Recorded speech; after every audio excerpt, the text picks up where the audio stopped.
So one of the concerns that I have as a practitioner, as an individual, is we have very high rates of suicide.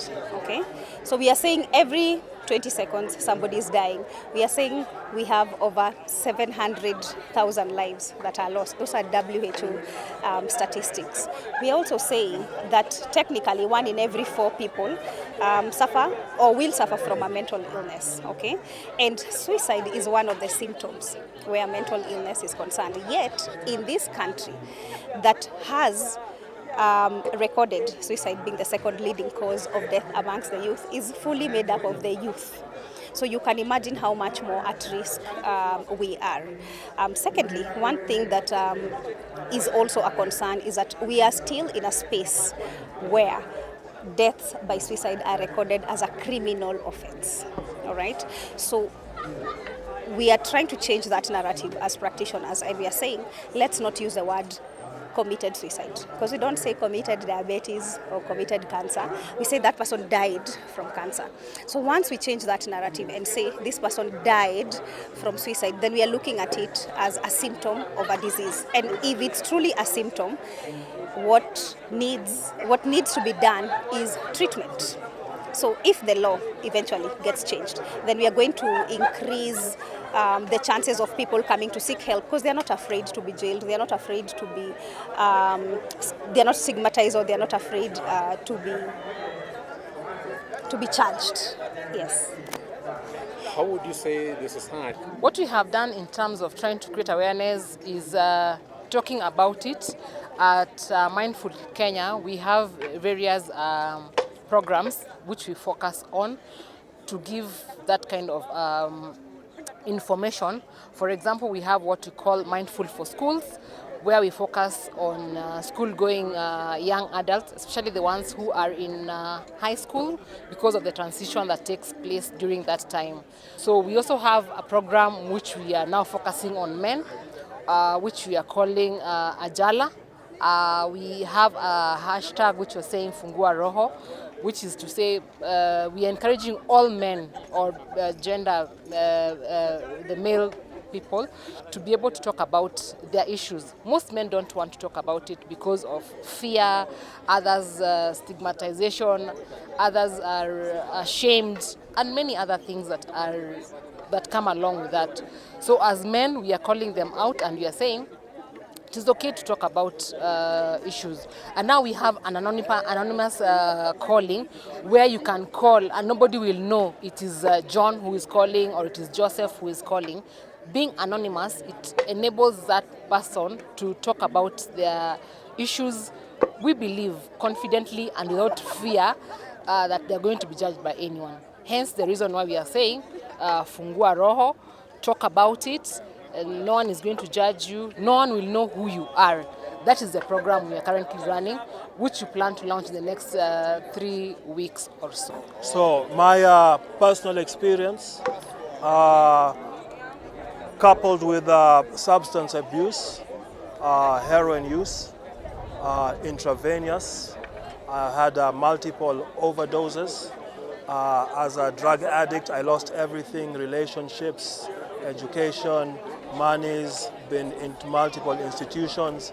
My life basically became hopeless, and I felt it was better to be dead than alive. Okay, I was very fortunate to have a supporting family.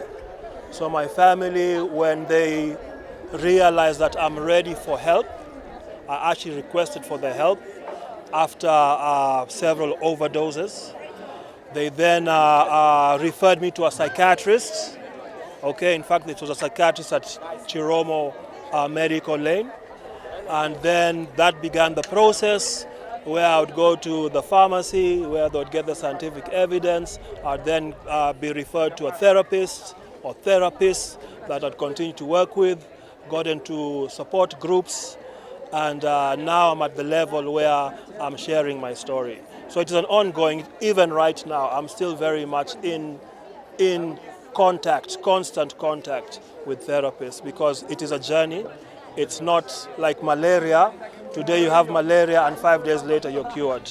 This is something that I continuously need to address or deal with Just today, I was sharing with one of the therapists, even today, I have suicidal ideas or ideations in my mind, triggered from a suicide prevention day. So it is something that is very real. It's live, like we are live now. And there is no time I can sit back and say, I'm good now. That's the reality. What is one advice can you give to someone who is going through what you went through, and also whom shall that person confide to in terms of getting assistance? Okay, contrary to what a lot of people believe, there is people you can speak to. Okay, that's the first thing we need to do. Let us trust. Let us have the relationships where I can speak and say to you that this is what is happening, this is what I'm thinking. And on the other hand, then please let us be available to hear what other people experiences are. After that, there is professionals, there is support groups, there's a whole support structure that we have that is available. Help is available. You don't have to carry the burden on your own. Help is available. Okay, there's professional help, which is the preferred, but there's also support groups and other modes of treatment that are available. It's all out there, and hopefully a day like today, they will make it clear that Easy to Zico services are available. Lastly, how is life now? Your family, how is it? How are you coping with the life now? Wow, life is hard, eh? Yes, we're in Nairobi, Kenya. Okay, I'm not as young as I used to be, so my energy levels are not as high. I've got more responsibilities now than I had 20, 30 years ago. So life is not easy, but I continue to have hope. Okay, I have a bigger picture, and then I try and break it down into what do I need to do on an everyday. But most of all, I've got a support system that can help me navigate my way through life. So your family is well now? My family is well, yes. I'm married to one wife. I've got a son who's 14 years old, and I've got a daughter who's 9 years old. Yeah, and we're together. Yes. In terms of occupation, what do you do? What do I do? I'm a jack of all trades, but one of the things I do, like I'm doing today, is I do mental health awareness.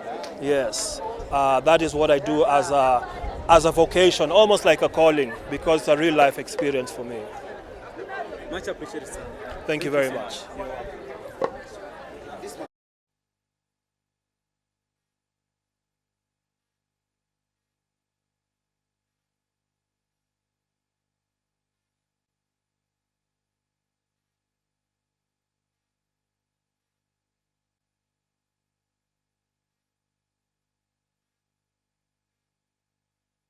You can also take a selfie. You can join a group and do some activities. You can write to the handles and post on the social media and let us communicate and change the narrative on suicide. Okay, let's shortly and say I'm changing the narrative on suicide. That's with hashtag Digestion Compassion coming up.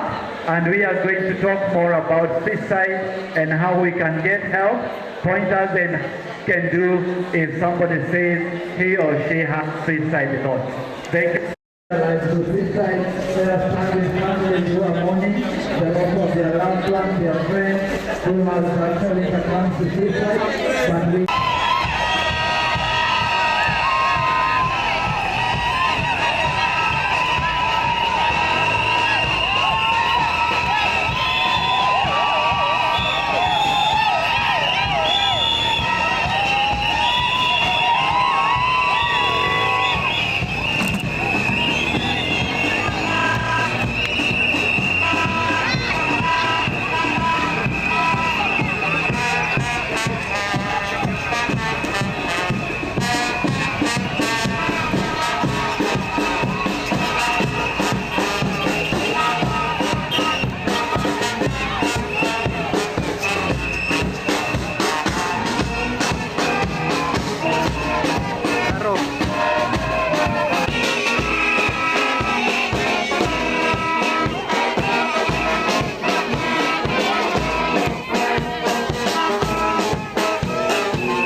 Sawa, enda kabisa.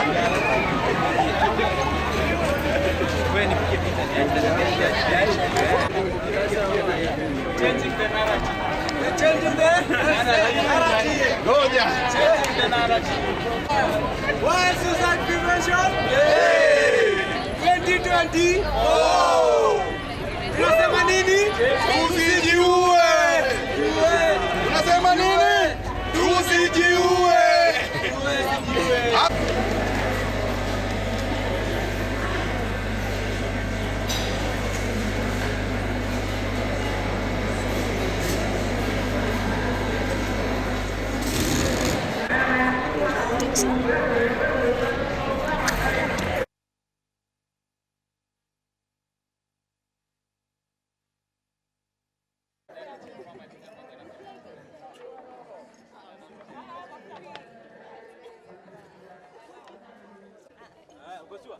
Utakuonyesha pale.